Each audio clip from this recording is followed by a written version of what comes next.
Well, if you're here and I'm here, must be time for something. You know what I mean? Do, do, do, do, do. Do, do, do, do, do, do. Do, do, do, do, do, do, do, do, do. Good morning, everybody, and welcome to the highlight of human civilization. It's called Coffee with Scott Adams, and it's the best time you'll ever have in your life. But if you'd like to take this experience up to levels that nobody can even understand with their tiny, shiny human brains, all you need is a cup or a mug or a glass, a tank or chalice or stein, a canteen jug or flask, a vessel of any kind. Fill it with your favorite liquid. I like coffee. And join me now for the unparalleled pleasure, the dopamine hit of the day, the thing that makes everything better. Little oxytocin extra today. It's called the simultaneous sip, and it happens now.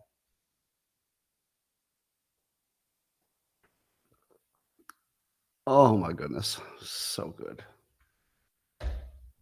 So good. Well, let's start with some science and we'll get to the politics. And today I will give you my official prediction for the election. You're going to want to hear that because, you know. Anyway, so according to SciPost, there was a study that says if you have a habit of suppressing positive emotions, it could lead to lower well being. Let me see if I can put this in my own words. If you refuse to act happy, you will be more sad. Okay, again, could have saved a little bit of time and money just by asking me, hey, Scott, do you think that acting happy could be good for your mental health? And I would say, you mean when things are going well? Yeah, when things are going well, if you act happy and enjoy it, will that be good for your mental health? I'd say, let me think about that. Uh, uh, yes. Yes, it would. Save your money on that study. You don't need it. That's what I would have said. In other news, study finds, which I guess is a site of some kind, there's a social crisis. 4 in 10 people, I think it's Americans, haven't made new friends in over a year. How many of you have made a new friend in the past year? Do you make a new friend most years? What do normal people do? I don't know because I'm not a normal person. Do most of you make new friends every year? I'm quite impressed if you do. You do? All right. All right. Well, those of you who make new friends every year, my hat is off to you. Good job on that. But more on this survey. More than a third of Americans, 37%, say their social life is stuck in a rut, and it's been at least a year. For many, it's been at least a year since they've gone to a concert. So 59% of the respondents said it's been at least a year since they've gone to a concert with a friend. How many of you even go to concerts with friends? Out of the entire public, what percentage of them ever go to a concert? If 60% of them have not gone to one in a year, let's say 40% have, isn't 40% a lot of people to have gone to a concert in 1 year? Like even one? I don't understand this poll at all. And then it says, and 44 have not been on a vacation with friends in a year. How often do you go on vacation with friends? Is that something normal people do? I have been on vacation with friends. It's something that's happened, and I enjoyed it. It was great, but it's not the main way people go on vacation, is it? Anyway, I have a theory that the reason people are doing less stuff and going to fewer parties is there's less drinking. People who don't drink don't really enjoy parties the same as people who drink enjoy parties. So if you were to say to me in say my 30s, what would you think of the idea of seeing a bunch of people, in your demographic group, not racial, but let's say same socioeconomic group, and same age-ish, and you're all going to have some drinks and eat some good food. I would say to myself, that's like as good as it gets. I can't wait for that. Now, all you do is take the alcohol out of the equation. All right, you're going to meet with some people you love, and you can eat some good food, and you can drink some water. It's not nearly the same. Pretty much the drinking was the organizing focus of the gathering. So, you still like the people just as much, but the event, eh, maybe you'd rather go to the gym. Well, according to RFK Jr., fluoride in our water is so dangerous that if he were to come into any authority with the Trump administration, should he get elected, Trump, that very soon after that, they would advise all U.S. water systems to remove fluoride from the public water.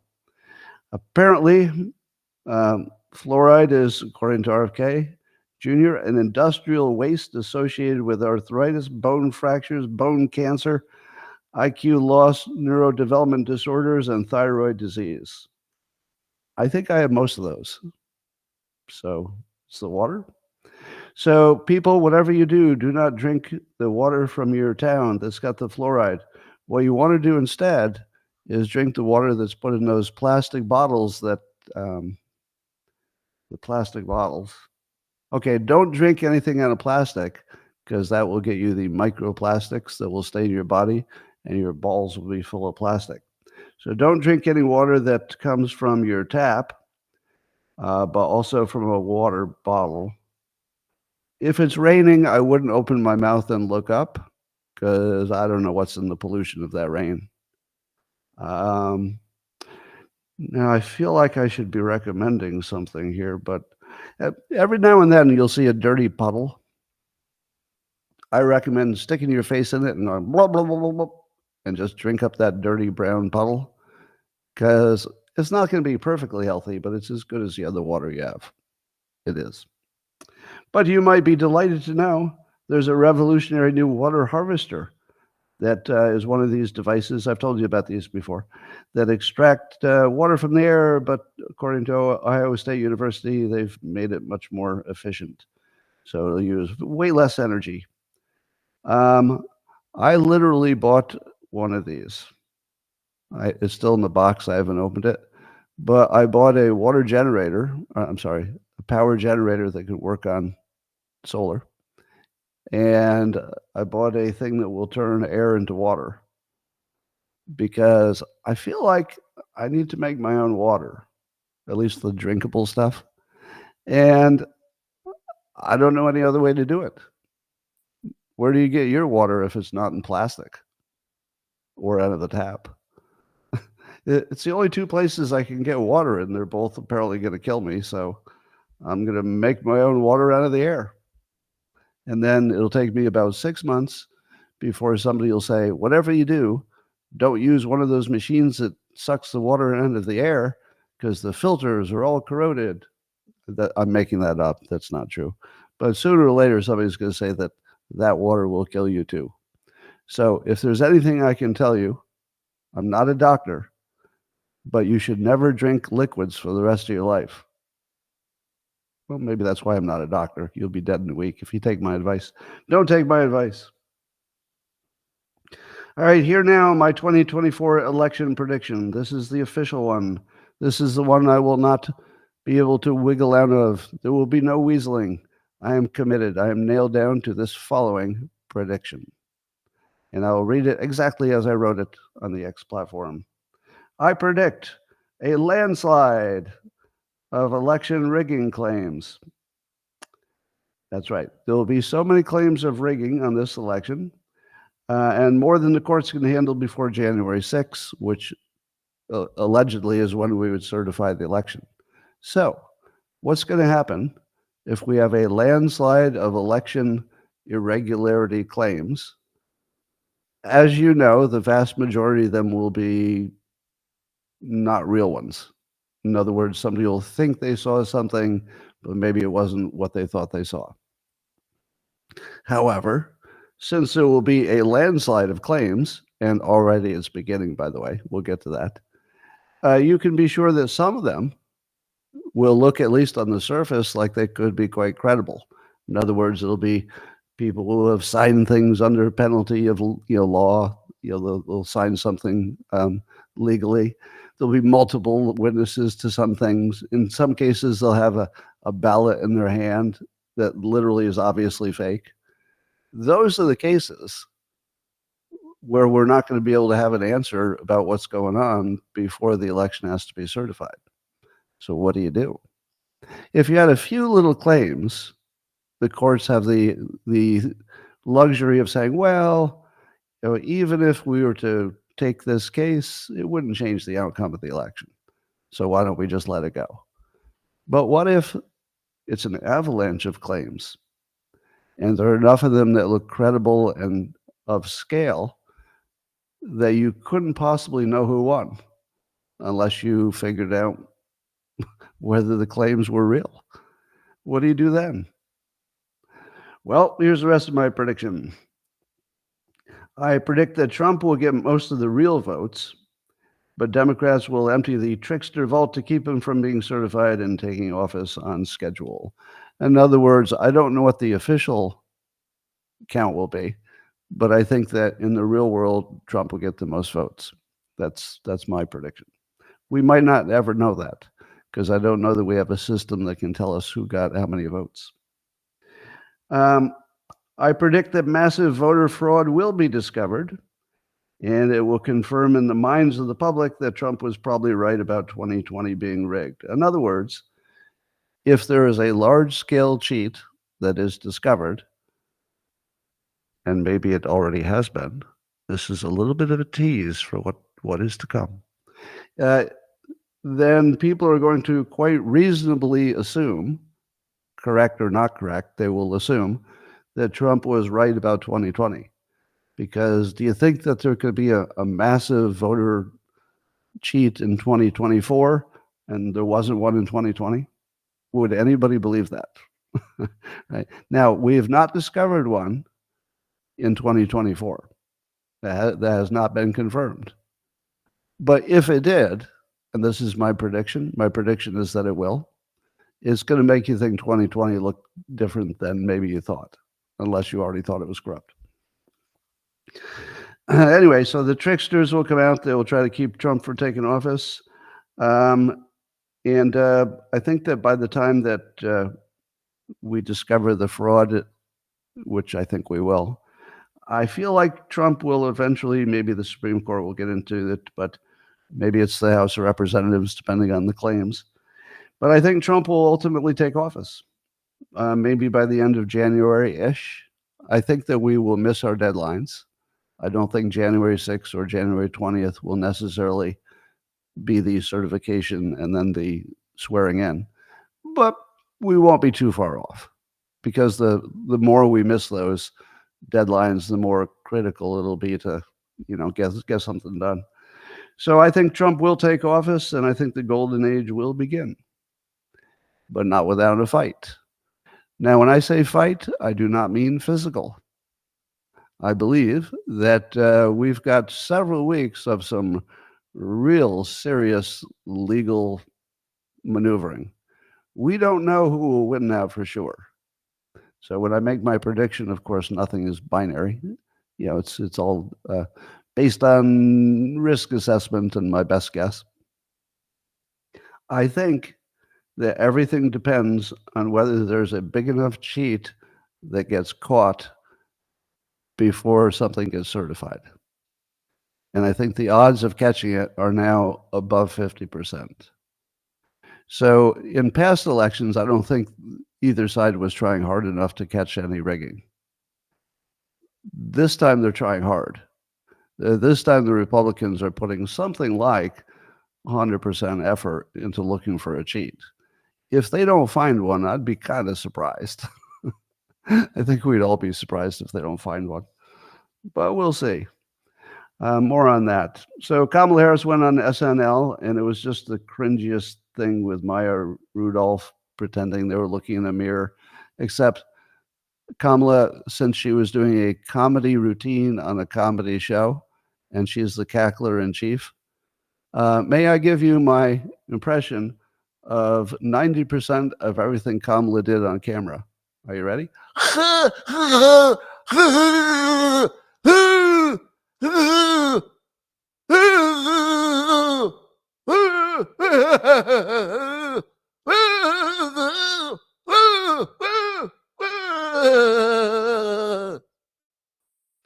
And then sometimes a little bit of on top of it. I think I nailed it. Nailed it. So if that got her any votes, I'd be pretty surprised, because she did look like yeah, she looked like the bus that she loves is a short one. That's all I'm going to say. Anyway, according to Brendan Carr, FCC commissioner, she may have broken the law, because there's a sort of an equal opportunity thing on TV, that if you give somebody time on TV, the other one has to have equal time. But by waiting for the last minute before the election, when Trump couldn't possibly schedule his own time on there, they may have found a way to skirt the rule and break the law. So she should be in jail. No, not really. I do not believe in lawfaring the candidate 2 days before the election. But I would note that it does look like a technical violation of the law. Now, I'm not in favor of lawfare, so I don't think somebody who made a small technical violation of the law that won't move a single vote should be prosecuted 2 days before the election. But I wish the same standard were used for Trump, because I don't know if you're ready for this, but one possibility is that Trump loses the election and goes to jail. You know, that's actually a possibility, right? That he could lose the election and just go to jail, like within a month. Now, I don't know how the appeals would work. Maybe stuff would be stretched out. I don't think that's going to happen. I've put a strong bet against it, but it's possible. Now, you know how I keep saying that, the country's not going to get violent and, we'll work it out? I don't think that applies if Trump goes to jail. If the election didn't look proper, and Trump not only lost an election that didn't look proper, but he also got put in jail in a process that didn't look proper, I think violence would be guaranteed at that point. Now, I don't recommend it. I'm just saying, if you're going to predict it, that would be a line too far for some degree, some number of people. Some number of people, I think, would become violent at that point. So I hope that doesn't happen, because that would be the worst case scenario. Do not become violent. All right, according to the Federalist, there's a new inside story, an investigation of how Reddit has been totally manipulated by the Kamala Harris campaign. So apparently they have this big network of fake Reddit users who pretend they're regular users to rig Reddit. So as far as we know, I have no proof that the election is rigged. So I want to say that clearly. I have no proof that the coming election is rigged, or that any past one has ever been rigged. No proof at all. We do have strong evidence that the media is rigged. We know that the intelligence outfits are rigged. We know that Reddit is rigged. Facebook was rigged. And basically everything that's outside of the government is rigged. So if the election is not rigged, it would be the only thing. So I love the fact that people don't want to deal with the obvious truth that everything we can check is rigged. So if you had said to me, Scott, we're going to do an investigation, we're going to look at Reddit, going to find out if there's anybody on the Democrat side who's doing any skeevy things on Reddit, I would have said, well, I'll save you some money. Yes, they are. Because they can. And it doesn't seem to be illegal in any standard way, or at least if it was, it'd be maybe a fine or something. So of course they are. Of course they are. So the media is rigged for sure. Obviously, I don't even have to make a case for that. You all know that. The social media is rigged, obviously. X is the exception, I hope. I mean, who knows? Maybe even deep in the bowels of X, there might be some shenanigans that even Elon doesn't know about. Maybe. It's possible. Meanwhile, Jimmy Kimmel's taking some heat because he made a joke about when you should vote, and he said that you should vote on Tuesday unless you're a Trump supporter, and then you should vote on Wednesday or Thursday, which of course is not a time you can vote, and your vote would not count. So that's why it's a joke. It's a joke because everybody knows that you're not allowed to vote after the election. Except, I don't know if everybody does know that. I'm not sure everybody knows that. So, do you remember when, who was it? Douglas Mackey did a meme for the 2016 election and went to jail because it suggested that you could vote by text, and that would be incorrect. So it's illegal to send out election related information that's inaccurate.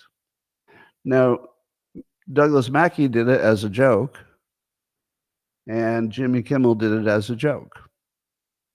One of them went to jail, and one of them just had a nice day. Should they be treated the same? Well, here's the thing. I think it does matter how obviously it's a joke. I think the Jimmy Kimmel one, in my opinion, qualifies as obviously a joke. So no problem. But we also have to be consistent, right? So it's not just enough that one of them gets away with something. You have to treat them the same.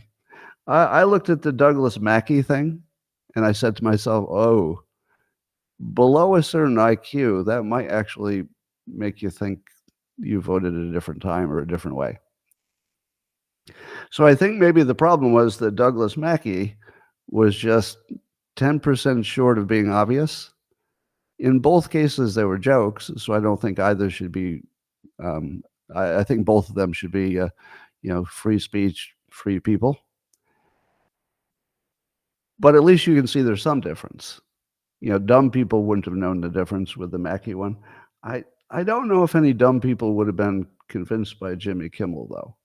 So there's a small difference, but not enough that I would have treated them differently. Are we okay with that? Are you okay if I do say there's a small difference, but it's not a small difference I would say is important in a legal sense? If both of them intended to say a joke, if the vast majority of people who saw it took it as a joke, that's good enough for me. I don't need to know that some dumb people were fooled by it. That's, free speech has got to let you do that. So I saw that, was it Matt Walsh was making the case that Kimmel should be put in jail.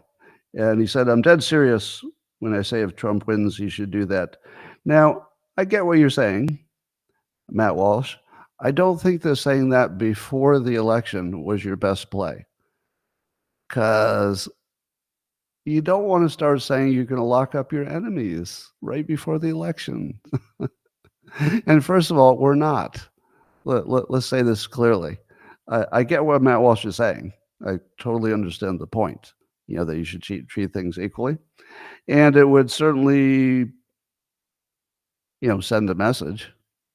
But no, you don't say this a day before the election or the week before the election. Even if you're thinking it, maybe keep that one to yourself. And by the way, I wouldn't be in favor of putting Jimmy Kimmel in jail. I would be in favor of Douglas Mackey being pardoned or whatever it takes to make him a free man. Is he already free? He's out, right? Is Douglas Mackey already out? I think he is. I hope so. Well, there was a big story yesterday that, if you don't mind, I'm going to skip. And it involves a squirrel and a raccoon, and I just like animals too much. There was something funny about the story, but also something just horrible about it. So if you don't mind, you're going to see plenty of it all over the place today. So, with your permission, we're going to skip that story today. It's one of the biggest stories, but I can't handle pet stuff. It's just, I don't want it in my head. Do you know why? The very first thing I wrote about was if you have positive thoughts in your head, you're going to be happier. Anyway, I'll just say that the person responsible was a DEI hire named Karen, and then we'll move on. That's actually true, by the way. Harrison Ford did a weird black and white video endorsement of Harris. And honestly, when I look at it, I can't tell if it's brainwashing, stupidity, or blackmail, but there's something wrong. There's just something wrong with it. I don't know what it is. And the reason is that when you hear him talk, it doesn't even sound like it would be something he would say. Maybe it's my bias, could be entirely happening in my head. But when I look at it, it looks weird. There's just something wrong with it. I don't know. And you know, of course, people are joking. Does he have a connection to Diddy or Epstein, or is he being blackmailed somehow? I don't know. It doesn't look right. Mark Ruffalo apparently also being endorsing Harris apparently said this quote, "She's got black woman wisdom." Okay. She's just got black woman wisdom. Now, I think black women have wisdom, but is that something you should say about who you're voting for? I think a lot of people have wisdom, but is there a special kind called black woman wisdom? I don't know, it's a weird thing to say. So every time one of these celebrities endorses Harris, it all looks weird. It just every part about it is just cringy weird. Well, according to Slay News, I think you've already heard this. There's a Democrat group in Arizona under investigation for making fraudulent voter applications, I guess. So, fraudulent voter registration forms and mail in ballot applications.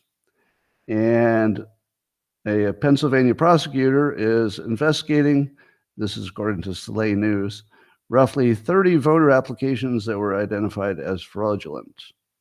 Now, those are voter applications. Do you think that anybody sits down and says, I'll tell you what you're going to do. We're going to win this thing by making 30 voter applications that are fake? No, they do not.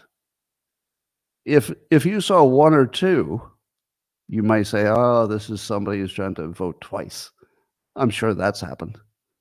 If you see 10,000 come through, you say, oh, there's somebody trying to steal that race. But what if you have 30? Nobody does 30. So if you can rule out one, in other words, it wasn't a family who just made one and one or two to get a couple extra votes, it's probably 30,000 or 10,000 or 1,000. Nobody does 30 fake anythings. Am I right? You do one or two if you wanted to really fly under the radar. And you would do 1,000 if you really wanted to affect the election. But there is no scenario in which you do 30 because there's a good chance of getting caught and no chance of changing the election result. It's not going to be within 30. So the fact that they found 30, doesn't that almost guarantee massive fraud? At least in this one key area that is probably the most important one. Well, I think so. Here's my next question. How did they catch them? Wouldn't you like to know more about how they caught 30 fake ones? Because if they only caught 30, what is their process that didn't let them catch more? Because do any of you think there were only 30? So is it possible that there were 100,000 and their process only allowed them to catch 30 and it was only by chance? I don't know. So I'm a citizen of the United States. I'm told that the election will be fair and well managed, and that my fate will depend on it. But nobody can even describe to me like a coherent explanation of how we could possibly have a fair race. Anything that sounded even possibly feasible that we could have a fair election. I've not heard anything like that. I don't even know anybody who could even describe the election process in every state because they're all different. Do you think there's anybody? Well, here's something I said on social media the other day. I like to do the dog not barking stories. So the dog not barking is from Sherlock Holmes stories, and it has to do with the thing that should be there that isn't. Because sometimes you don't look for the thing that isn't there. You notice something that's there, but maybe you forget to look for the thing that should be there that isn't there. So here's something that should be there that isn't there. You ready for this? Watch your head explode when I tell you. Watch when you say to yourself, holy shit, that should have been there. You ready for this? There is massive questions about the credibility of our election upcoming. It's the biggest question because 2020, if that was in fact a good election, and in fact Trump knew it, say his enemies, and in fact he acted like it was fake, well, then he would be disqualified. Even I would say that if I believed that set of facts. So it's the biggest question, right? Would you agree it's just the biggest question right now? It's the most important and biggest question in the country. All right. So what's missing? Do you see it yet? All the TV shows, all the news programs, all the podcasts you've been watching about politics. What's missing? Well, what's missing is that one expert who can come on and say, I know you're all worried about the election, but let me explain how it's so well audited that even if somebody tried to cheat, they couldn't get away with more than, say, 30 fakes because we'd catch it. And that wouldn't be enough to change the election. And then I would say, okay, but what about if somebody tried this? And then the expert would say, aha, well, of course, we thought about that. So here's the safeguards we have against that. And I'd say, okay, that sounds good. But what if somebody tried to print their own ballots? Would you catch that? Well, yes, we would catch it in every single state, and we'd catch it right away. And here's how. And then I'd say, oh, okay, well, I wish I'd known that before. That's actually good to know. And then I'd say, suppose the post office threw away some ballots because they knew that it was probably Trump country. How would you check that? Would you catch that? And then the expert would say, oh, yeah, we'd catch that right away because people would do this or that, and then we'd catch it. And then after everything that I suspected, such as I'd say, how would you catch it if a state actor, somebody like a major country, hacked into any of the machines? And they'd say, oh, Scott, you're so cute that you think that we wouldn't catch that. That we'd catch that, obviously. No, they couldn't possibly hack into the machine and change the vote in a way we wouldn't notice 5 different ways.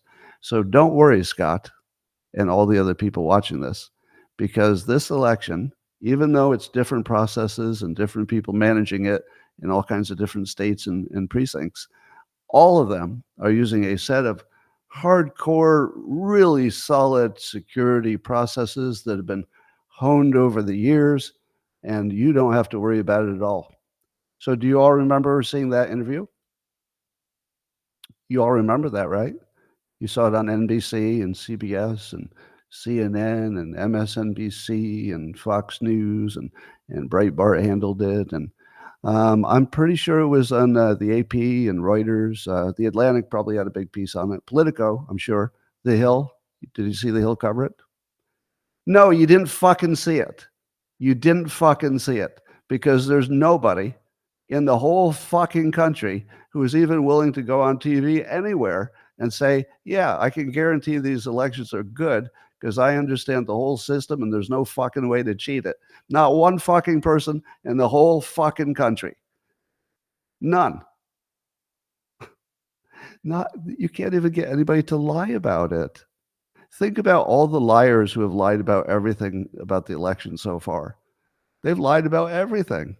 Just everything they've lied about. There's not a single topic that people like public figures, didn't get in front of a camera, look right into it, and you knew they were lying, and they still moved their mouths, and they still told you the lie, looking right in the camera.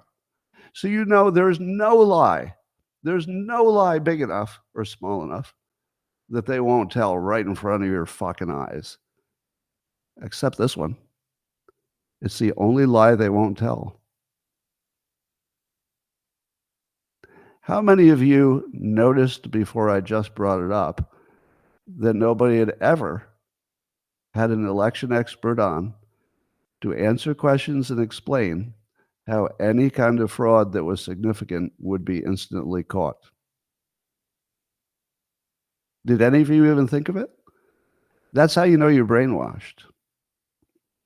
Even if you think you're immune from it, none of us are immune. I'm not immune, definitely not immune. Nobody's immune. If you had not once considered that no expert has ever come on any show you've ever seen ever to say that this system is secure, and you never noticed, that's brainwashing. How could you not notice that? Right? How did I not notice it? How did I not notice it until recently? Seriously, how did I not notice that? There's only one way. I'm brainwashed. There can't be any other explanation, because common sense, it would be the first fucking thing you would bring up. The first thing was, can I talk to an expert to see if there's any vulnerabilities here? Not once. Not once. Unbelievable. And so that allows us to listen to claims about the election that are so big that it blows your mind. Patrick Byrne has a take on the Michigan shenanigans, and he tells us this. Now, again, this is not something I can confirm, so I don't put this forth as a fact, because I know I would get sued if I did. I put this forth as a claim by a public figure who has looked into it. So I haven't looked into it, but Patrick Byrne has. Now, I've also told you that you should assume 99% of every election irregularity claim will be false. Almost all of them will be false. But that doesn't mean they're all false. It just means that most of them will be. So what do I think of the Patrick Byrne claim? Honestly, I can't get traction on it one way or the other. In other words, there's nothing about it that makes me want to reject it and a hand, but there's also nothing about it that I could confirm. So it's such a big claim that I don't want to embrace it, because I don't have a factual basis for it, but I also have no reason to reject it. It does sound a little Kraken-like, though. So I've got a little warning thing in the back of my head that says, be careful with this one. Be careful with this one. But I'll just tell you what it is. The claim goes something like this, that in Michigan, that they had a glitch in the machines, some of the ballot counting machines, I guess.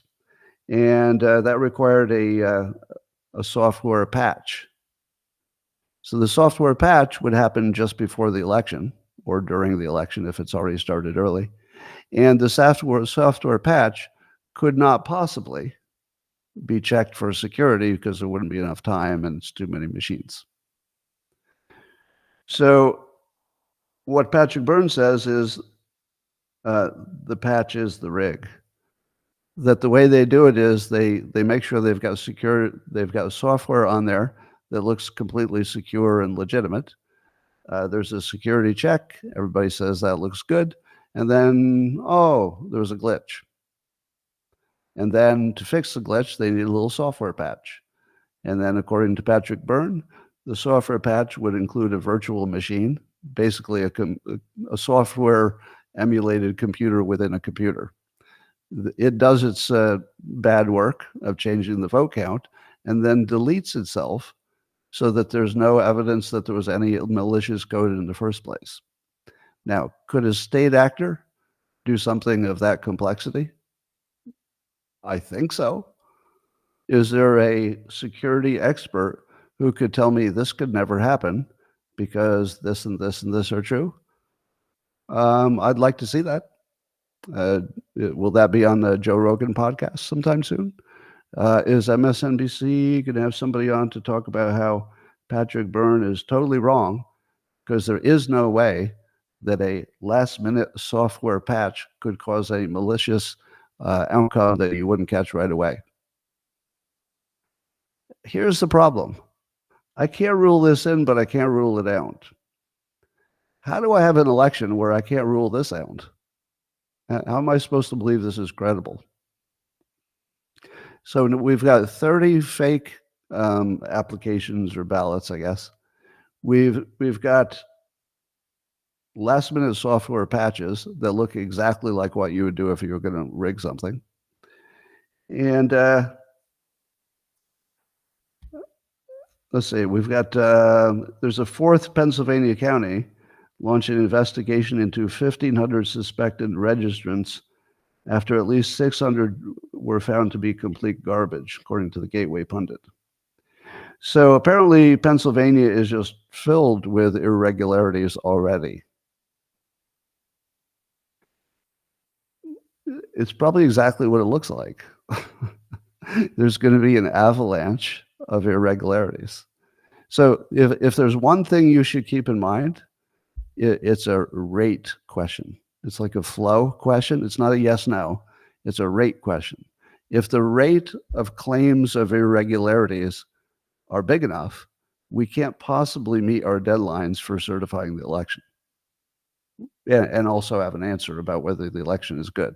That might be the most important fact in the next few months, that there won't be any way to judge the claims as true or false. And then what? We won't even know if there was an election. We literally won't know if we had an election because we won't have any mechanism that can check it on time. And if somebody gets installed before it gets checked, what happens if they check it later? What happens if you have a president for 6 months and then the court finally gets around to saying, oh, wow, it looks like 100,000 of these were fake, and it would change the election? What do you do then? Take Trump out of jail? 6 months from now, they could find out that Trump should have been the president, but instead he's in jail. That's possible. That's possible. Wow. Anyway, the CEO of Atlas Intel polling, which is traditionally, I guess they were the most accurate pollster in 2020, so they have a high credibility. They say that shows Trump leading in Arizona and Nevada by comfortable margins, and also leading in all of the 7 swing states in general by lesser margins within the margin of error in other cases. So that's the most reliable one. Also in the top 5 reliable ones, Rasmussen. And the head of Rasmussen, it says, the head pollster says, there could be a Trump landslide similar to the 1980 Reagan-Carter election. So Breitbart News is writing about that. So the 2 of the most credible and influential pollsters, in my opinion, say it looks like it's a Trump election. But do we have any polls that disagree? Of course we do. There's an Ann Seltzer poll that shows that Harris is leading in Iowa, which would be a ridiculous result according to other polls. So people think it's a fake poll just to help Harris. And then what about the NBC poll? Well, here's the thing. NBC, widely thought to be, a tool of the deep state and or the Democrats, their final poll, it's a tie, 49-49. Come on. Really? Really? A year ago, I said that the fake polls would say it's a tie. NBC is certainly called out as generally the fakest of the news, and they come up with a tie. The exact number that I predicted, a tie. I mean, not the number, but the tie. Now, that's the sort of thing you'd do if you were planning to rig an election. If you knew that there were polls that showed that Trump should win, you would produce polls that say, oh, it's too close to know, because then your cheating could be the smallest possible cheating and get you over the line. Or at least you could win by a tiny margin, and you could say, well, this is compatible with the polls. Look at the polls. The polls said it was a tie. One of them was going to win by a tiny margin. It just happened to be Kamala Harris, so everything's fine. Now, I'm not going to say that these polls that look fake to me are fake, because I don't know that. They just look fake. They're also exactly what you would expect if the fix was in. You'd expect these fake polls to look exactly like this. That's what you'd expect. You would also expect lots of changes being happened at the last minute. For example, 4 Georgia counties decided at the last minute to accept ballots over the weekend in violation of the law. This is Gateway Pundit again. So, but I think that changed now. So following our pressure campaign, our poll watchers have been let back in, according to Michael Whatley, RNC chair. So not only were the 4 Georgia counties going to count votes after the deadline, which is illegal, they were going to kick out the Republican poll watchers, which is also illegal. Now, is it clear and obvious to you that they were planning to rig the election? There's no proof. But if they were, it would look exactly like this. It would look like, we need to do some extra counting, and the extra counting will be of these suspicious after the deadline things. And by the way, we're not going to let the Republicans watch when we do the extra counting after the deadline. Now, what else would that be? What is the other possibility? Every signal is screaming that they're planning to rig this thing. It's just screaming signals. Doesn't mean it will happen. Doesn't mean they will. But the signals are just screaming at this point. All right, what else? Politico. All right, here's what else you would expect. You would expect that one of the friendly publications to the Democrats would write an article saying that the polls might be wrong and that really Kamala Harris was probably ahead the whole time. Sure enough, Politico has an article, Why the Polls Might Be Wrong, in Kamala Harris's favor. Really? Now, remember what I tell you, that if you know what happened, you don't know anything. If you know who is involved, you know everything. So the first thing I say to myself is, who would write this article? So it was written by Justin Brown. I don't know Justin Brown. So I looked at his bio that was included at the bottom of the article. And it says he works as a newsroom analyst. So he helps various digital publications. And the other ones are The Atlantic. Oh, there we go. If you see somebody has any association with The Atlantic, the Atlantic is the number one most, the most fake news of the fake news. So it's the number one fakest of the fake Democrat news. National Journal and Vox. I don't know National Journal, but I'm guessing that if Vox and The Atlantic and Politico are part of who this Justin Brown works for, that might be a little tip-off of what his political preferences are. And sure enough, there's an article that gives you some doubt that the most accurate pollsters might be wrong this time. We didn't see this until now, just in time for it to be part of the conversation. Meanwhile, a federal judge in Arizona ruled that election officials must hand over 1.2 million records of unknown voters in the state's 2024 election situation. So here's what could happen. There are 1.2 million, quote, unknown voters that are on the rolls. That could be enough if somebody in Arizona had planned a cheat that involved using the names that are the unknowns.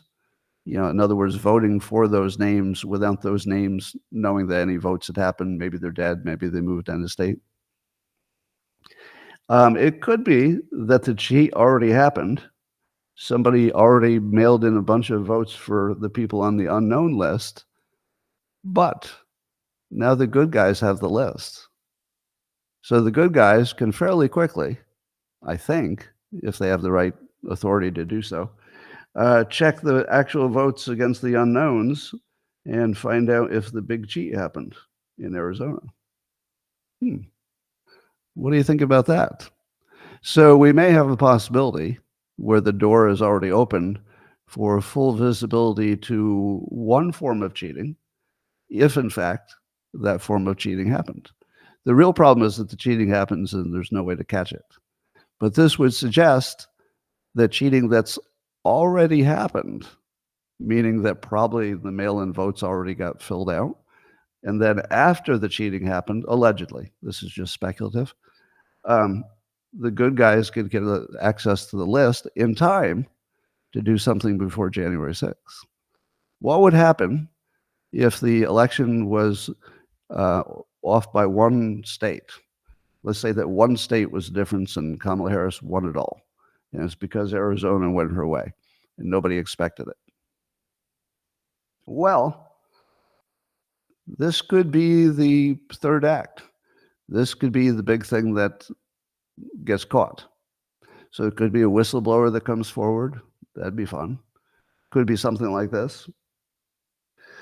Anyway, what other skullduggery and shenanigans should we expect?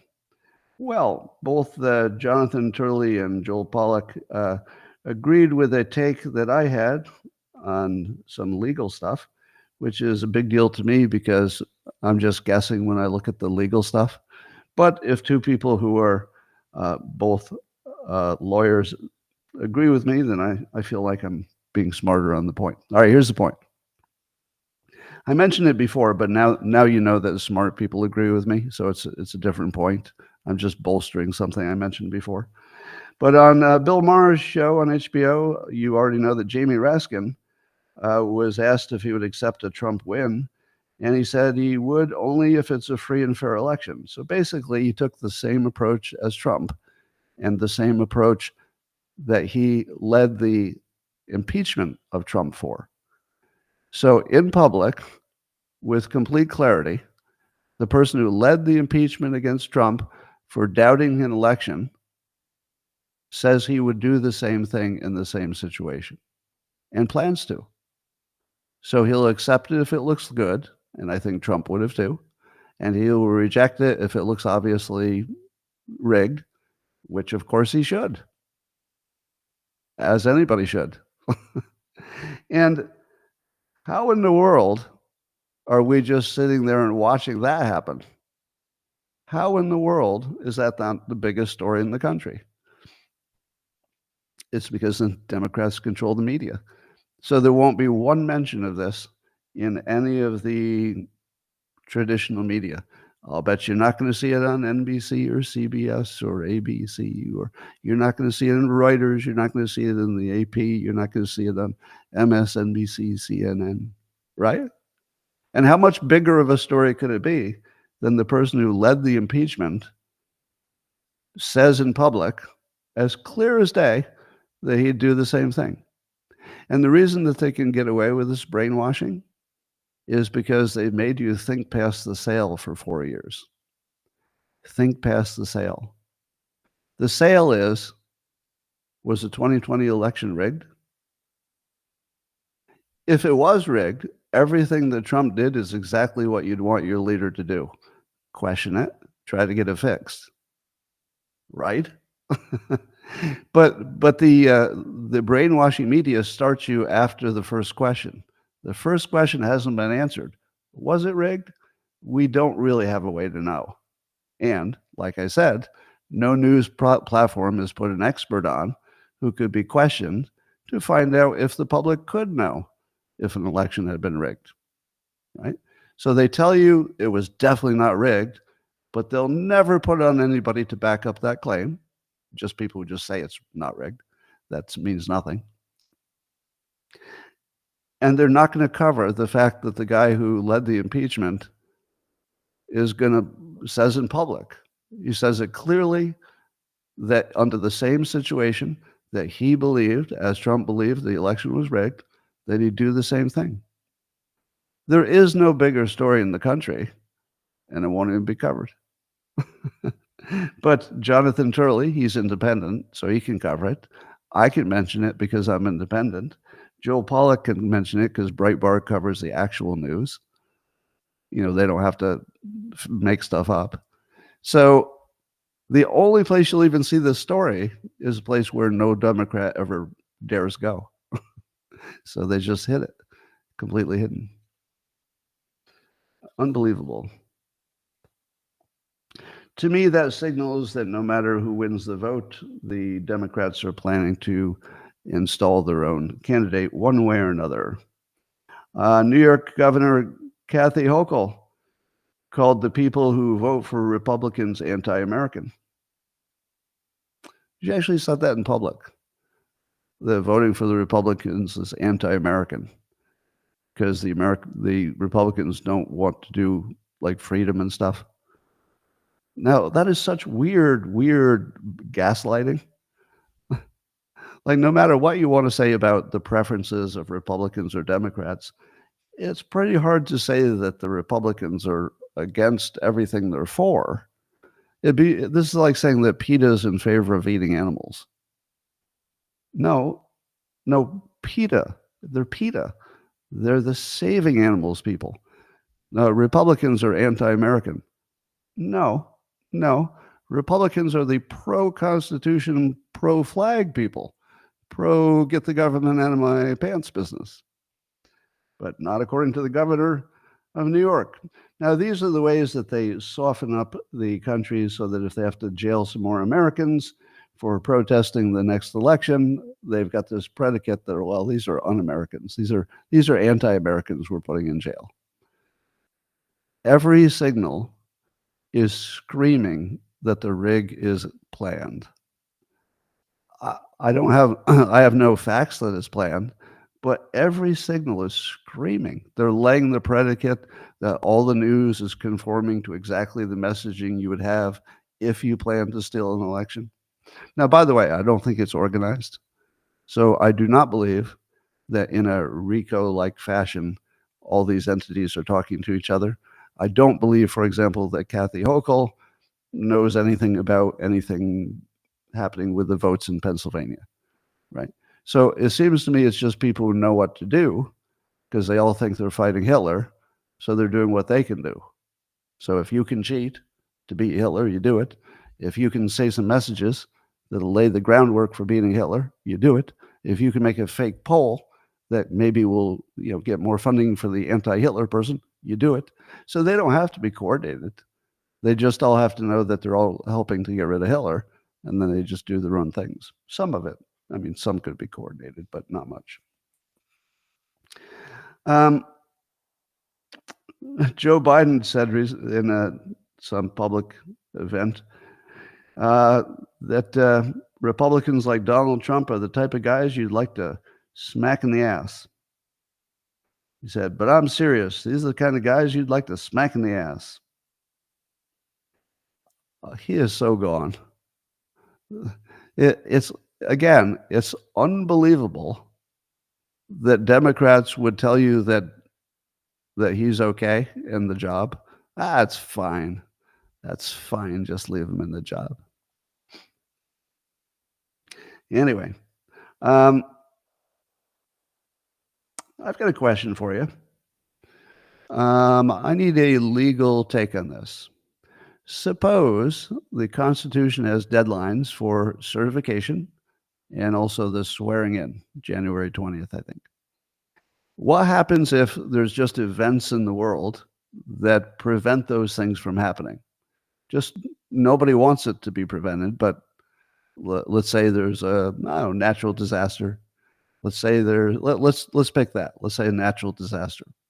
So let's say the deadline for the new president goes by, and everybody's satisfied that we couldn't have a process to pick a new one. So we're like, oh shoot, what do you do? Who exactly is leading the country after January 20th if the process broke down in a way that the entire country would agree, okay, we can't just do business as usual, something broke.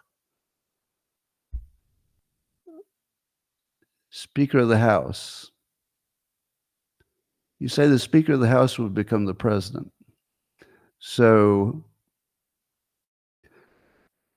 do you believe that would happen in reality? Let me give you another scenario. Let's say Joe Biden steps down before January, in the beginning of January. So Kamala Harris, as his vice president, becomes president. Unrelated to the election. She's president at the moment for at least a few weeks. Once you have a new president in January, in an election year, do you think that president will ever be removed by any kind of process? And I think the answer is it's impossible because whoever is the president has too much power. Nobody wants to take out the president when they're in office because they're going to turn it against you if it doesn't work. Let's say you're in the FBI and you say, oh, we should do something because we can't have a dictator and we didn't have an election, so we can't have her as president. Do you think the head of the FBI will stop taking directions from Kamala Harris because, oh, it's past January 20th?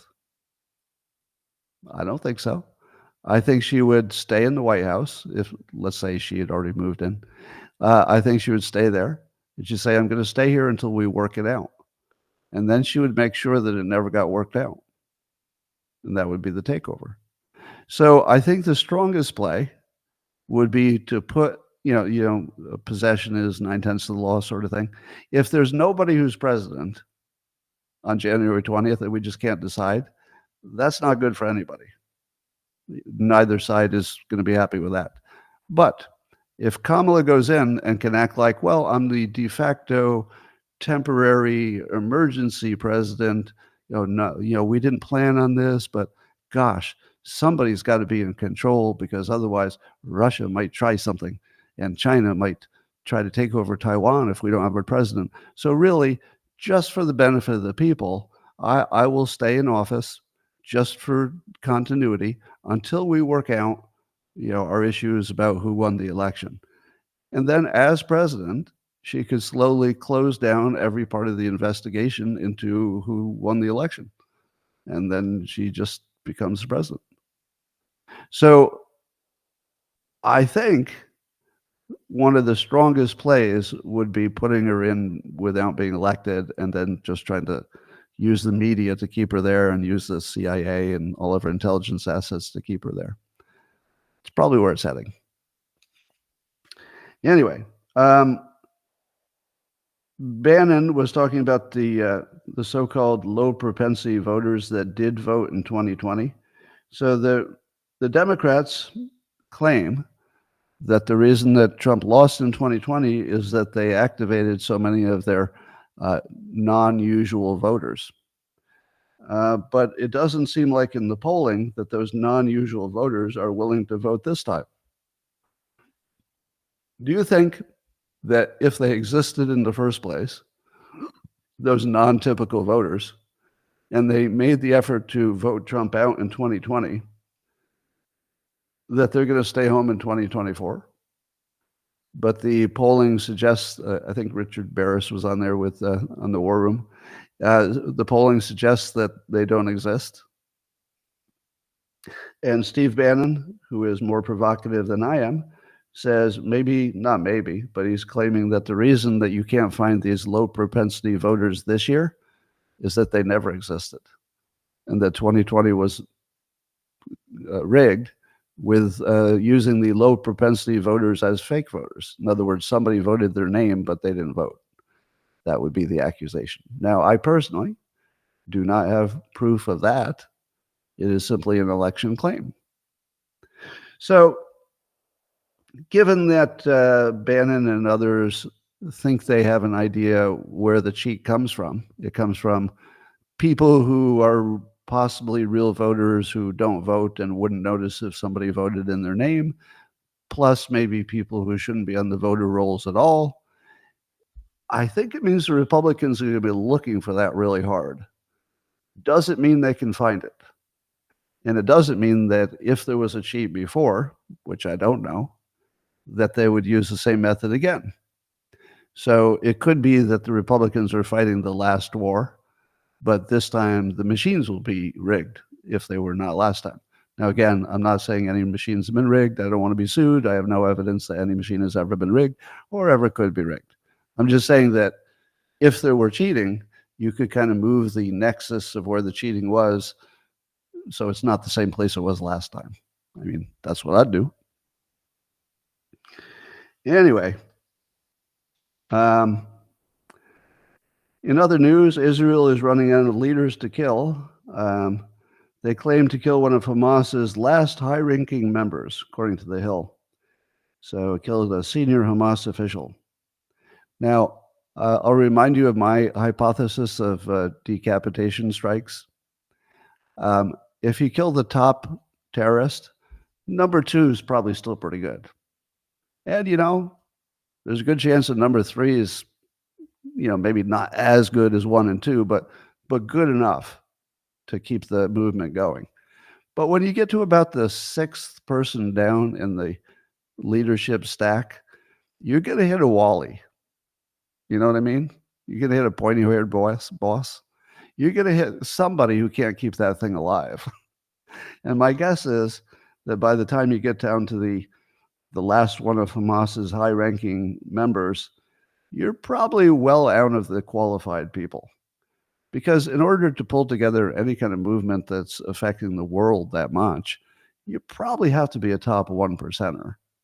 And you don't have to kill too many people in a group before they run out of 1%ers. It's 1%.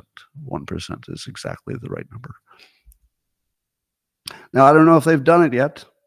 I don't know if they've got them all, but chances are the capability of Hamas has now gone from darn near genius to blithering idiot. Probably. All right, ladies and gentlemen, it's a Sunday. Are you all planning to vote? I did a little survey yesterday. Oh, I should check that out. I did a little poll in which I asked people if they had convinced other people to vote this year when they had not done it in prior years. Now, personally, I don't think I've ever even tried to convince anybody to vote. I mean, I've done the public, the public thing of, oh, go vote, but not really, right? I never really tried. This year, I really tried. And I did it in person, and I did it, publicly. In person, I think I got several. And in public, a number of people said, maybe that they decided to vote because of things I said. But it's not just me, of course.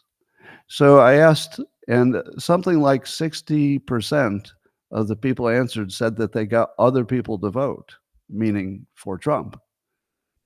Now, do you think that I could get thousands of people to answer a poll and 60% of them would say they got somebody extra to vote that had not voted before, and maybe more than one? I don't think that number could possibly be real unless Trump's going to win in a landslide if the vote is counted properly. Because I've never seen anything like it. The only thing I'm worried about is young men. Young men are unpredictable. They typically are the lowest voters, the lowest percentage of voters that show up. But this feels different. You can get young men to show up for a prank. You can get them to show up for a party. You can get them to show up for a protest. So there are things you can get people to show up for, but voting may be too boring and too unimportant. But I think that all of the DEI woke stuff has activated young men to the point where they might show up. Like it really matters. Like you're not going to get a job. It matters. It matters a lot. You might get drafted. I mean, it matters. It really matters this time. You'll never be able to afford groceries with the job you can get. It matters. So we might see maybe the biggest turnout of young men. It still won't be as big as seniors, for example, but we might see the biggest turnout in history for young men. It's possible. And they would be the least likely to be captured by pollsters, in my opinion. I think they're the least likely. So they would be the big surprise group. And it's also the group that would be able to hold a prank long enough to pull it off. So I've got a lot riding on men, young men. So it's up to you guys. I mean, it's up to everybody, of course. But there is one group that has a little extra pressure. Let's just say that. The whole world might depend on young men. It has before. Young men won all of our wars that we won. And they may have to win this one too. We hope there's no bullets this time. All right. Ladies and gentlemen, that's all I've got to say for this Sunday before you go off and have a tremendous day. Make sure you buy the Dilbert calendar, which you can only get online at the link from dilbert.com. It's made in America. It's got twice the comics that it used to because it includes the not racier, but the spicier Dilbert Reborn comics that are the newer ones, as well as the classic ones. And can't get it anywhere except the link you'll find at dilbert.com. And I'm going to say goodbye to Locals and Rumble and X, and hello to my subscribers on Locals. Thanks, everybody, for joining. I will see you tomorrow. We'll do a lot of live streaming tomorrow not tomorrow. We'll do a lot of live streaming Tuesday. Tomorrow's Monday.